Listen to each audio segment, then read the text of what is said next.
Hi everyone, কেমন আছে সবাই? তো আজকে সকাল থেকে না ভীষণ গরম পড়েছে, আর মানে কি বলবো, মারাত্মক গরম লাগছে। তো তোমাদের আমি আগের ভিডিওতে বলেছিলাম যে আমার খুব ইচ্ছা আছে ওই জায়গাটা ঠিক যেভাবে আমি সাজিয়েছি, তো আমার আলমারিটাও আমি ভেতরটা ওরকমভাবে লাইট দিয়ে সাজাবো। তো আজকে আমি ফাইনালি কালকে সেই কাজটা কমপ্লিট করতে পেরেছি নিজের হাতে। তো সেটাই তোমাদেরকে আজকে দেখাবো, আর আমাকে দেখে অবশ্যই কমেন্ট করে জানিও যে তোমাদের কেমন লাগছে না লাগছে। ঠিক ওই টাইপটার মতনই কথা বলবো, কিছুটা অড দেখতে লাগছে, কিছুটা ভালো দেখতে লাগছে। তো তোমরা নিজেরাই দেখে নাও আর নিজেরাই বিচার করো যে কেমন লাগছে না লাগছে।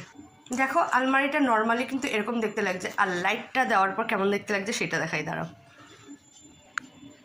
দেখো, লাইটটা দেওয়ার পর কিন্তু পুরো এরকম দেখতে লাগছে ভেতরটা। দেখো, লাইটটা দেওয়ার পর এরকম লাগছে। আমি ঘরটা একটু অন্ধকার করে দিলাম তোমাদের বোঝার জন্য। এবার দাঁড়াও, আরবার দেখাই ভালো মতন। দেখো, ঘরটা অন্ধকার করার পর আর কি মানে যাও বোঝা যাচ্ছিল ভেতরে লাইট আছে, তো লাইট জ্বালানোর পর এখন আর বোঝা যাচ্ছে না। তো একটু সাইডগুলো ভালো মতন দেখলে বোঝা যাবে। তো জানি না কেমন লাগছে না লাগছে, অবশ্যই সেটা আমাকে জানিও কিন্তু তোমরা।